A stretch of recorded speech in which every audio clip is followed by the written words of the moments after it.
Maman s'appelle Adelina en espagnol, donc francisée Adeline. Elle a 96 ans aujourd'hui. J'avais peut-être 8 ou 9 ans, c'est pas à l'époque. Moi je suis né le 31 décembre 1937, c'est-à-dire en pleine guerre.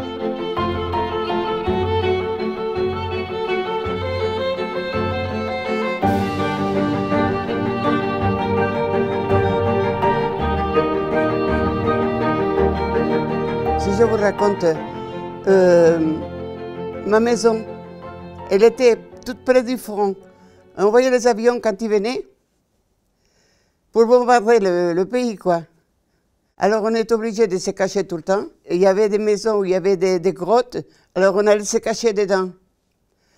Alors après, bon, tout ça durait quand même pas mal de temps. Il y en a qui restaient, d'autres qui partaient. Par les historiens, ça a été appelé la retirada. Donc l'exode, l'armée de Franco a commencé à remonter du sud de l'Espagne, ensuite a pris Madrid et a fait comme une tentative d'encerclement. Donc il y a eu la dernière bataille, la grande bataille entre la République et les franquistes, a eu lieu sur un fleuve qui s'appelle l'Ebre. Je suis né pendant que papa était dans une des grandes batailles justement de cette guerre d'Espagne, la bataille de Teruel. Et ensuite, il a combattu aussi dans un des affluents de l'Ebre. Mon père, il ne m'a pas reconnu avant, je crois que je devais avoir 6 mois ou 8 mois quand il m'a vu pour la première fois.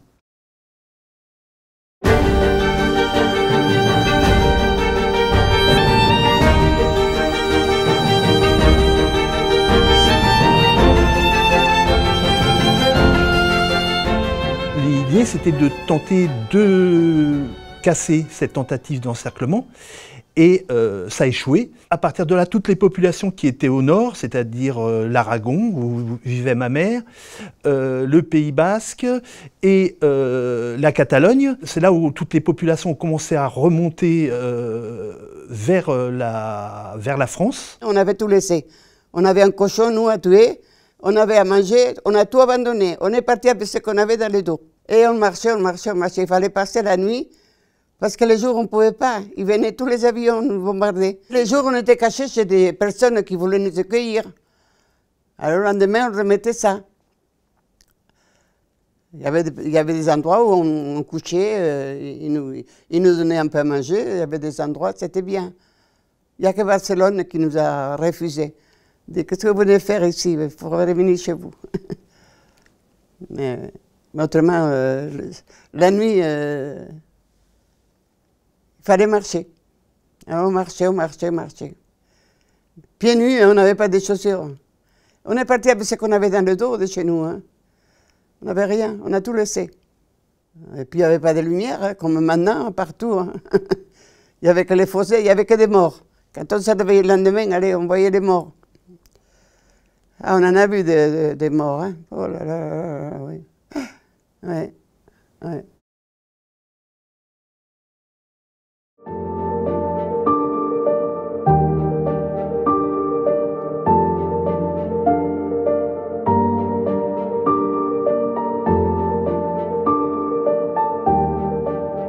Il ne voulait pas en parler de toute façon. Hein. Je pense qu'il était traumatisé aussi par la perte de ses frères. La famille, elle a subi énormément de pertes, puisque ils étaient quatre garçons, et dans les 4 garçons, il n'y a que mon père qui est resté. Les 3 autres ont été tués pendant la guerre. Il en parlait de temps en temps, mais bon, quand il en parlait, il pleurait. Donc il avait du mal à raconter l'histoire de ses frères. Il avait des amis encore de cette guerre, des compagnons qui avaient combattu avec lui. Mais ils se voyaient simplement que pour faire des repas, des trucs comme ça. Mais entre eux, ils ne parlaient jamais. Je les entendais parler de la guerre. Les derniers qui se sont retrouvés dans le coin, ça a été les militaires. Et donc ce sont les derniers qui sont passés en France. Donc ça a été la retirada, mais pour les militaires. C'est-à-dire que les réfugiés civils étaient déjà passés en France. Donc ils se sont retrouvés, comme par exemple pour ma mère, au Perthus. Et c'est là où les autorités françaises les ont dispatchés dans des camps. On arrive à la frontière, alors la frontière, on était beaucoup. On était comme des sardines. Alors le lendemain, ils ont téléphoné, tout ça, personne ne pouvait nous accepter. Donc il y a la France qui a accepté. Alors la France est en condition de nous mettre dans des camps, dans des maisons, dans des baraques, quoi. Dans la paille, tout ça, on n'avait rien, hein, on dormait dans la paille, enfin. À la frontière, ils nous sont séparés, les hommes et les femmes. Alors les femmes, ils étaient d'un côté, puis les hommes d'un autre. Alors j'avais mon père, là, on l'avait mis dans un tonneau dedans, on l'avait caché. On l'avait caché, on avait peur qu'on nous le prenne, quoi. Ils l'ont trouvé quand même, hein. Alors on est resté peut-être 3 ou 4 ans quand même dans le camp. Alors après, il y en avait qui mangeaient, d'autres pas. Il n'y avait pas beaucoup à manger. On mangeait beaucoup de topinambous. C'est pour ça que maintenant je ne les aime pas.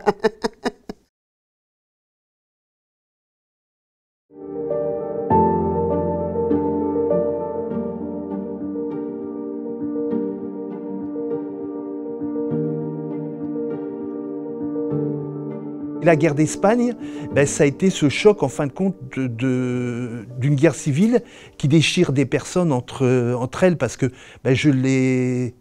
au travers de ce qu'a pu nous raconter notre père et au travers de ce qu'a pu nous raconter notre famille, la guerre civile, c'est comme quelque chose de particulier dans la souffrance, à savoir que des gens des mêmes familles ont été obligés de se séparer, ont lutté les uns contre les autres. Malheureusement, comme il arrive dans toutes les familles, dans ma famille, il y avait un côté qui était côté républicain et l'autre côté était côté franquiste. Parce qu'ils étaient tombés dans la zone où il y avait Franco, que Franco avait pris tout de suite, quoi. Donc mes oncles, j'ai un oncle qui a combattu dans les rangs franquistes. Voilà. Et donc ça a été très très dur de savoir aussi que j'avais une partie de la famille qui était côté franco et de l'autre côté, côté républicain, quoi. Et ça, moi, ça m'a traumatisé aussi parce que quand je retournais en Espagne, il y avait encore le franquisme, là. Et je savais ce qu'avait subi mon père déjà. Je le savais parce que j'étais un fils de rouge. J'étais fils de rouge, voilà. Fils de rouge et puis... je ne sais pas si si ça a été pour moi, ça a été très, très dur à cause de ça. Je crois que quand j'étais gamin, je disais à un moment, pourquoi j'ai pas de père. Et puis, voilà. Donc, mon père m'a manqué. Mon père m'a manqué jusqu'à l'âge de 10 ans. On est revenu après en France. J'ai eu la chance de revenir en France. Et à partir de là, j'ai eu quand même une jeunesse très, très sereine et très, très enrichissante en France.